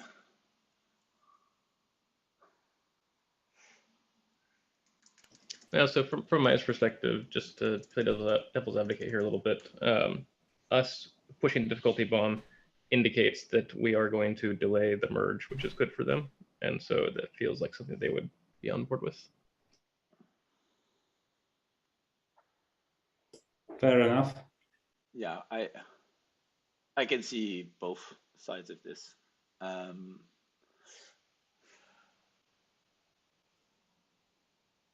Say it. And so okay, so if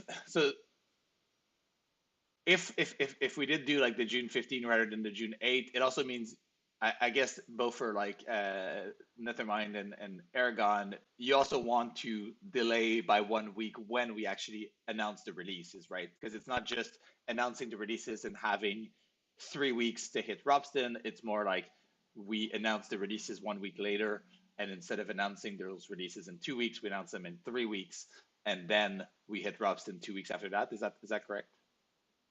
Yeah.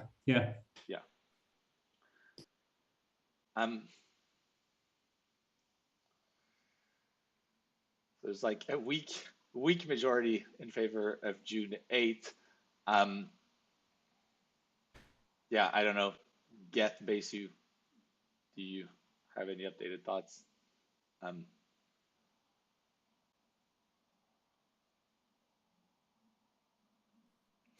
Still June 8th, weekly held. I like the palindromic TTD after he's already put the effort in. Yeah. Oh, bad. Okay, and Teku would also like the June 8th. Anyway, I think Ben, you're the only CL representative left, if that's correct. And how about Danny? Danny left. I think Danny favors. I can vouch that Danny would prefer earlier rather than later. I don't know if that's his personal preference or the aggregated preference of like CL teams. Yep. It's happening, boys. So I think I would also slightly land on like June 8th, and one of the reasons here is we can definitely upgrade the releases that like clients put out. And we've done that in the past, even for like mainnet.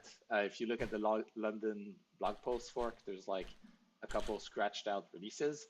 So I think if there are going to be some clients, and like most of them that are ready, and if Nethermind and Aragon have like a release that's maybe not like the one that they would prefer, we can kind of start with those, and then if like a week later Aragon and Nethermind have like an updated release, we can definitely like just upgrade the blog post and communicate that.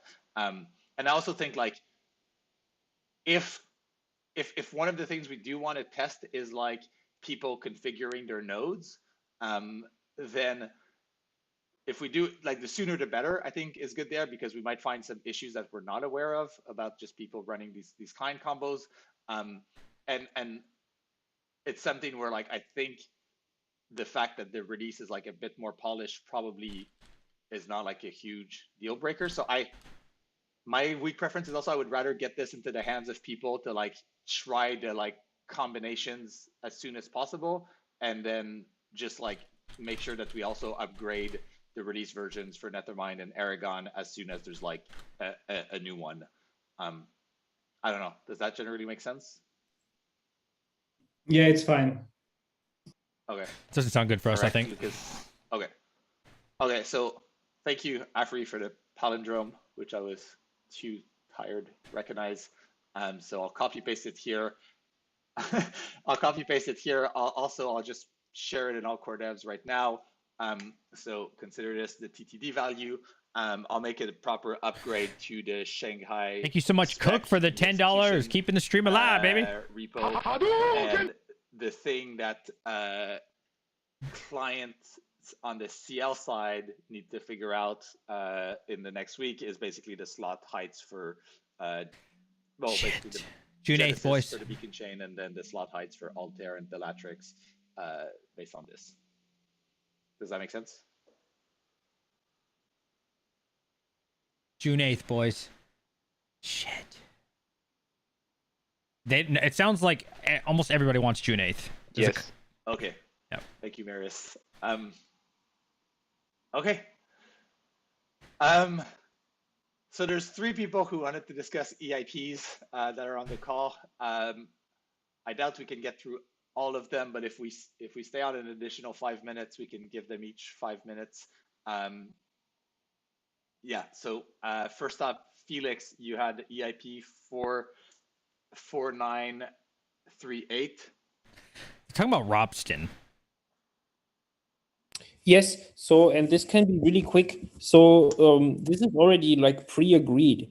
I just wanted to let you guys know that for formal reasons, we are pursuing this EIP. The EIP 4938 is about removing the get node data message from the ETH wire protocol. And we have discussed this extensively with all client teams that we are aware of. That we want to make this change in Geth, and we have been wanting to make this change in Geth for a very long time. And I can only really repeat what is in the EIP. We are set on making this change because it will allow us to, for example, restructure our database to not store all of the trinodes, for example, by their hashes. And we do provide an alternative to this protocol message in the Snap protocol, and all of the existing users of get node data can be replaced by the messages in the Snap protocol. So it is not. Can I just very quickly get from the client implementer some signal that this is okay? Okay, from Aragon. Yeah. We don't know yet, boys, on the bomb. They mentioned it. Nethermind still uses get node data for fast sync. We're currently using it for healing. There is work being done to move to SnapSync healing, but it's not done yet. Yeah.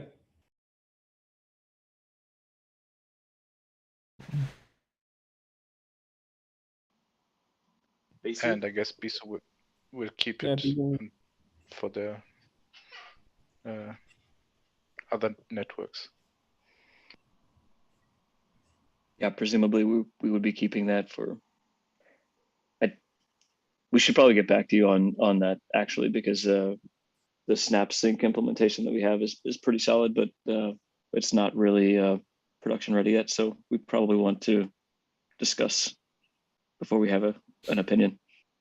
So what I wanted to say here is that even if there is no need to implement the complete SnapSync algorithm to use the Snap protocol for this purpose, basically this is just for us like a way to say that we want to roll out this new protocol version ETH67, which will not have get node data. It doesn't mean that ETH66 will go away immediately. We will keep having ETH66 for a while, because phasing out the protocol version, it takes a good while.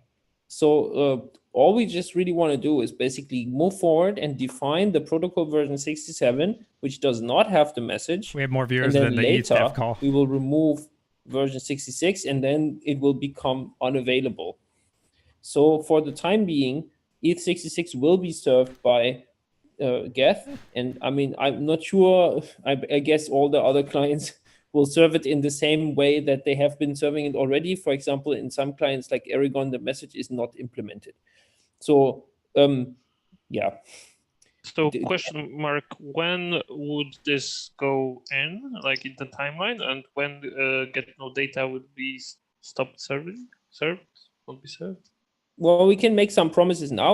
I mean, I guess we would like to have it like in as soon as possible. For us, it is really simple to like in Geth to make this change. So we can literally just release like this protocol version next week. It doesn't change anything. It only changes that there's this new version available, and then removing the version 66 will be a bigger step. And we feel like, yeah, we'd be optimistic about maybe like the autumn or so, or the very. Yeah, not gonna happen before merge. Yeah, definitely not for the merge. This is for much later. We just want to set this process in motion. We have been talking about this forever, and we just want to like, this is like the next step on the way toward removing this feature. So yeah.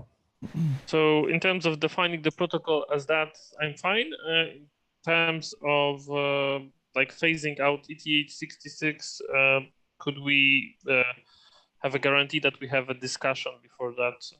And Yeah. It doesn't mean it will go away tomorrow. We are not. We are definitely open to discussing it. in terms of the dates, because we are planning, actively working on it. I think we will be ready for the autumn to stop using it, no data. Not sure if we'll be ready to serve data for SnapSync, which is the harder one. But yeah, so I'm fine with general idea and general direction. Okay. So I don't know what this means in EEP terms. Is it like anything needed? I guess. Can we just discuss that offline for the EEP Yeah, process? we will. Just because, yeah. But Come okay, on. no objections to the new protocol. We're not deprecating ETH66 now. 1866. What's that? Hey, yeah, this is basically just to clarify what Gary was saying. We're fine with the new protocol version. It's the deprecating of the old one that gives us a little bit of pause. Okay, and we can discuss that well after Yep. the merge. Yep, no problem. Cool. Okay, moving on. Sorry, just to make sure we at least give other folks the opportunity to speak. Green Lucid was the GitHub handle. I'm not sure who that maps to on the call, but wanted to get feedback on EIP 5022, which increases the cost for S-Store when you go from a 0 to non-zero value. Are you on the call, Green Lucid? Thank you so much for the donation, veteran miner. Twice. Okay, I will post their issue in the chat here if people want to chime in and eat magicians. One thing I did mention, so the issues phrased for like Shanghai inclusion, I reiterated that we've kind of paused this decisions there, but then they said they would just like to get technical feedback on the EIP. So yeah, folks who are interested can have a look there. And then last up, we had I can't even pronounce this handle, Xinbelf. Hopefully I got it right. Oh, look at this. Perfect. Walk us through your presentation. We can't hear you. Yeah. Though. Oh. 5081. I've never seen this one. one. My name is Zion Joe or Victor, and then a quick presentation for the question, early feedback wanted for the team. So basically the proposal is to get a expiration in the payload.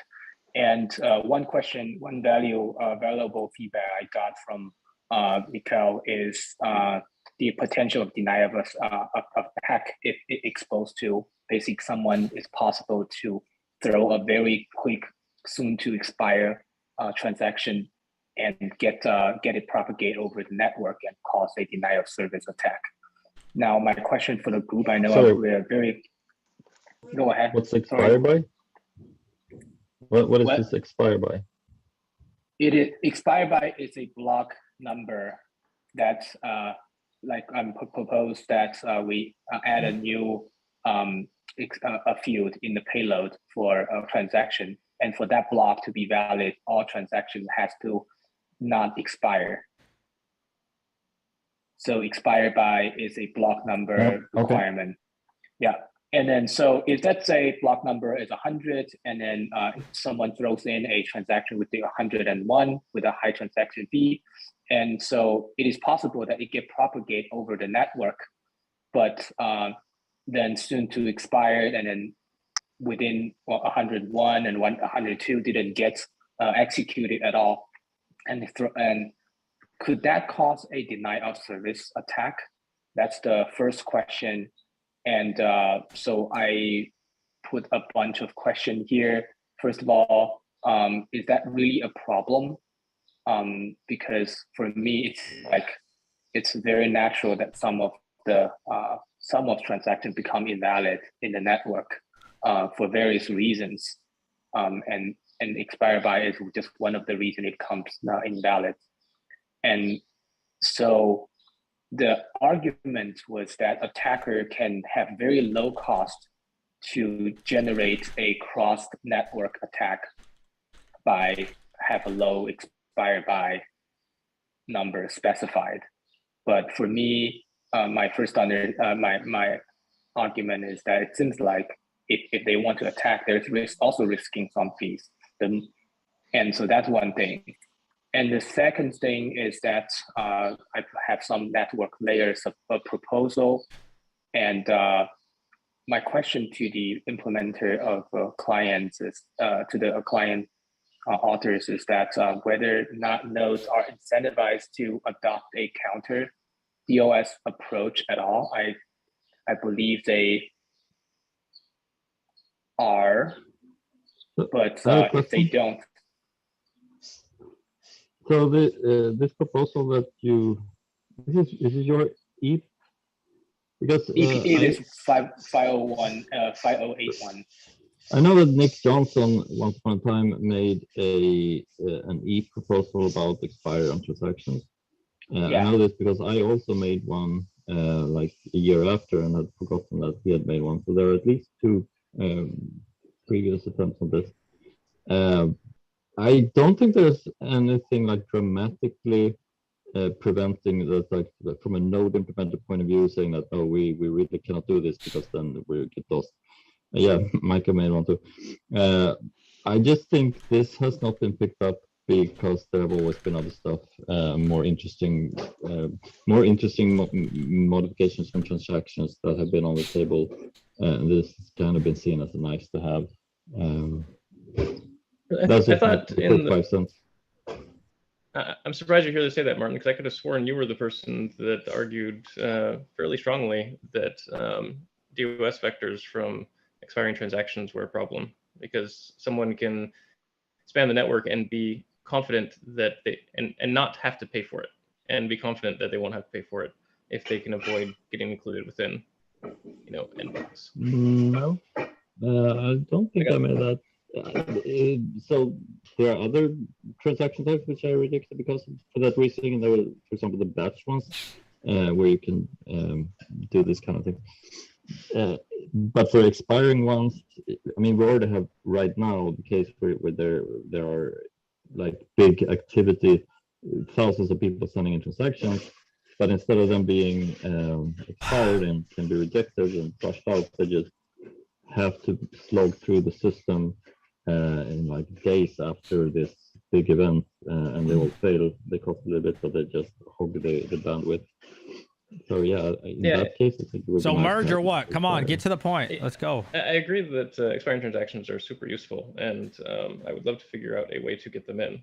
My concern, which I thought was actually your concern, but I will say it as mine since apparently I was wrong there, is that currently, if you submit a transaction, you have no way to purge it from the mempool. And there are some people out there who have insanely large mempools and can store basically everything forever. And so if you force the network to propagate your transaction, you are nearly guaranteed that you will eventually have to pay for that transaction. Like it is never free. Like you will have to pay for that or some other transaction that replaces it later, but that's going to have, that 12.5% increase. And so there's a very limited amount. So given an account or a set of accounts that have just enough gas for one transaction each, you basically can spam, once, maybe twice, and then the fees start getting too expensive. Whereas expiring transactions, you can spam quite a bit if you're really good at throwing transactions in the pool that are but very then unlikely to nodes, mine. But the nodes can always choose to not.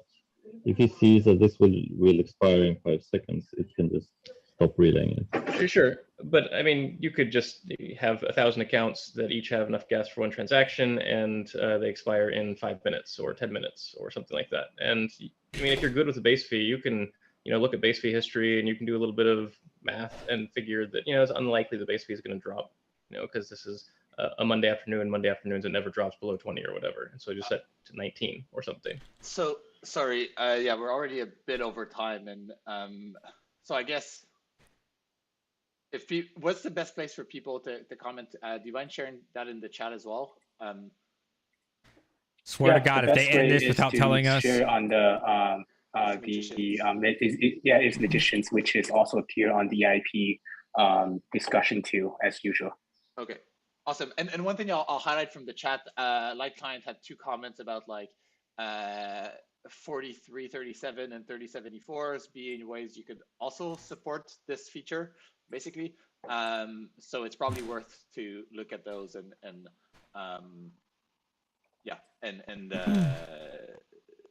see if they're like a good replacement, because like Martin was saying,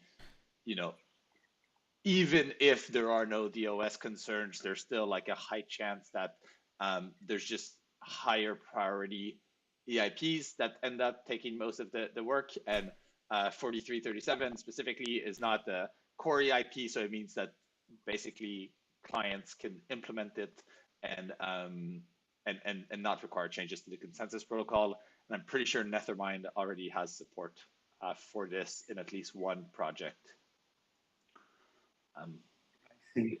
Yeah, that actually answered a good question of mine, which is whether we need a new transaction type, or can we reuse the existing transaction type and append a new one. And it seems like if people want backward compatibility, it has to be a new one, so that some of them, if they don't want to adopt it sooner, then they can just avoid seeing it, using it.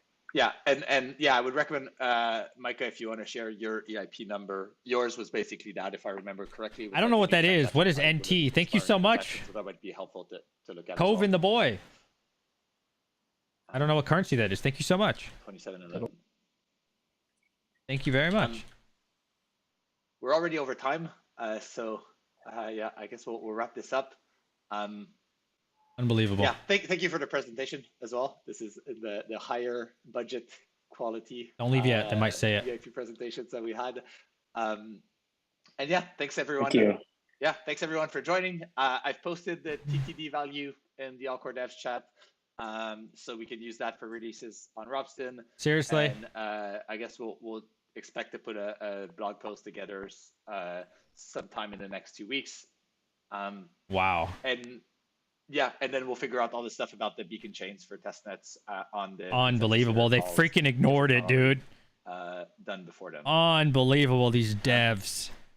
Yeah. Thanks everyone.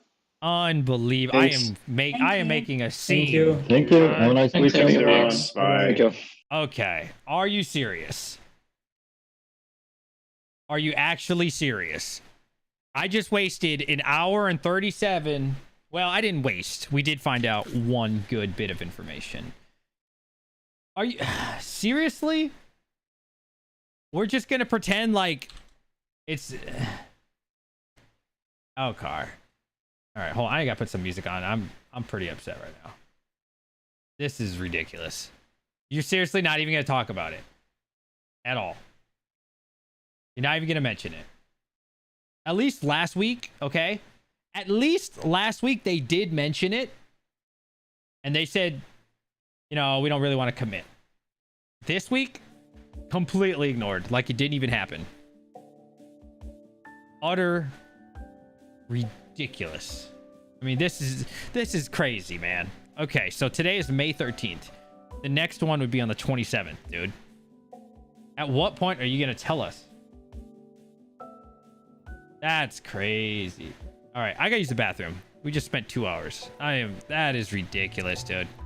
Utterly ridiculous. Let me use the bathroom. Ridiculous. Hadouken!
Ridiculous, bro. Oh my god. Hold on, I need to get water too, dude. I ran out of water like an hour ago. It's almost 100 degrees in this room right now.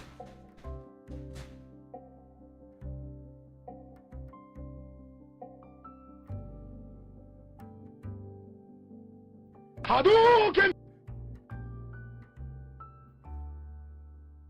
I've been taking like, thank you for the sub. I've been taking like son of a text waiting for me. All right, I got you. I'm supposed to do something with Panda at noon, which is like 19 minutes. All right, let me unmute.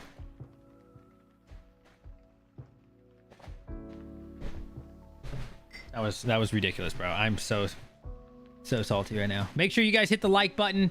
Check out my boy Son of a Tech. I'm gonna stay live. I think is that the intention? I don't know. Let me talk to him real quick. Hold on, guys. Browser of his rig. That's what you would have to do. Turn you up a little bit. Yo. The web dashboard is just dropping constantly. So he can go into his router, or whatever, if he's on a switch or whatever, find out the IP address of his rig and do that directly. Yeah. SSH into it. He says he could SSH in, but not sure how to overclock or set flight sheets or anything within the rig, which is fair, I suppose. You can do it, but also it's gonna be extremely tight. All commands. Everything's gonna be all commands. Yeah, it would like literally probably be faster to just install Rave OS or something. Like, oh my god! Look at my at the end of the day.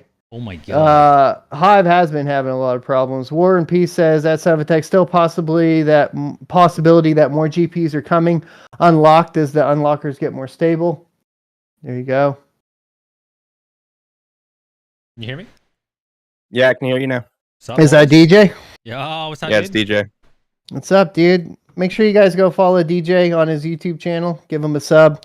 Can you give us a wrap up? Did you finish the whole dev meeting? I watched all 1 hour and 37 minutes of that. How fun was that? Terrible. Can you give us a wrap up on what the merge timeline is? Okay, so take this with a grain of salt. It's a little bit confusing, and I do have to rewatch it. Do you know what Robston testnet is? The testnet. Yeah, so Robston testnet. I mean, but there were so many different little things we're talking about. But Robston is going to happen on June 8th. Okay. But that sounds like it's the testnet, not. They didn't want to fully commit to any talk of merge. Like last week, they actually talked about the merge. This week, they didn't talk about it at all. Didn't even mention it. So they're saying they're gonna fork the testnet on June 8th. That testnet. Yeah, Robston. Yep. Okay. And that was really one of the only good things that really applied to us at all. I'm pretty upset. You're upset?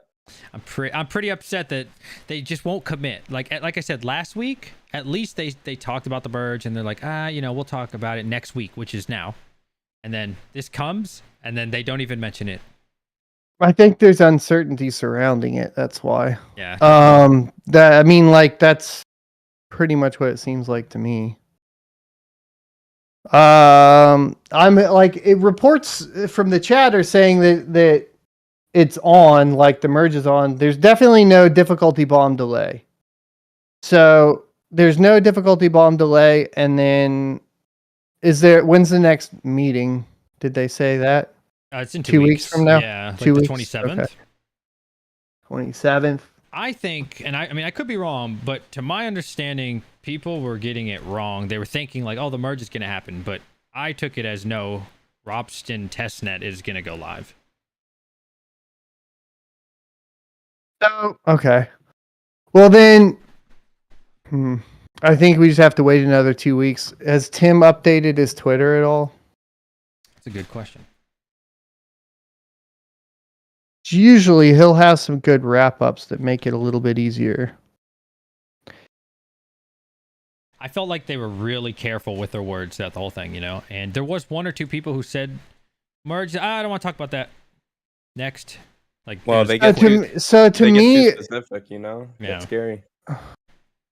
To me, it seems like, okay, if I read this, it says Ropsten TTD for approximately June 8th merge. So they're merging testnets. Right. Which mean, and then if the first testnet merges on June 8th, and then they follow their original timeline, which is every 2 weeks for a testnet, and you have what, 4 testnets, correct? That's 8 weeks. So you have 8 weeks from June 8th, which would put us into August, which means that the block times would be slowed way too much for them to not at least delay the bomb a little bit. Yeah, they mentioned Like a delaying the couple weeks or bomb if they needed to, but pretty much June 8th is when they'll decide on how that performs. Every week or two, they said. After that, then they would decide on the bomb. Yeah, so I'm just saying from their previous, they can't, so, all right, so time, like block times are going to get way too slow by August. Like July 15th, they're going to be over 20 seconds. And if the first merge, which is like, obviously like the merge is coming quick. I'm not saying it's not coming quick. I'm just saying from their own timelines of how they discussed they would merge the test nets, it would be every 2 weeks, a total of 8 weeks. That was the last dev call. So my understanding, I could be wrong, but my understanding would be 8 weeks from June 8th would put us into August, which would have extremely long block times if they didn't defuse the bomb or delay the bomb. Does that make sense? No, that makes a total sense, No, man. that makes sense. Yeah. But like I said, even when I was streaming it, people were like, oh my God, the merge is the 8th. And I'm like, no, Ropsten testnet. So I think a lot of people are a little confused on that. You cleared it well. Yeah, Tim's Twitter. It's the testnet Ropsten on June 8th. Yeah. So it's way closer, right? So we're at the point now where, and here's the retweet from Tim, by the way, guys. Ropsten TTD for approximate June 8th merge. And then basically that's what you see. So then, like I said, if they continue on with their original plan, which is merging testnets every 2 weeks from that point forward, you would be put onto August 3rd, I believe it is. Wednesday, August 3rd. And then that would essentially be around there, somewhere. But that would be past block times being too high. Oh, makes sense. Guys, I'm gonna get off. I want everybody to go to Son of a Tech right now. Oh, nice. I want everybody to go to Son of a Tech right now and say, DJ sent me. DJ Mine sent me. Yo. Everybody, go to this. Start it. Let's get into 1,000 viewers. Let's get Son of a Tech to 1,000 viewers. Go, Can go. you hear us? Go. Go to Son of a Tech. Go. I love you guys. Let me answer some questions here real quick. Say DJ Mine sent you. Deafened myself. Say DJ Mine sent me. Peace out, everybody. Love you. Bye-bye. DJ Mine sent me.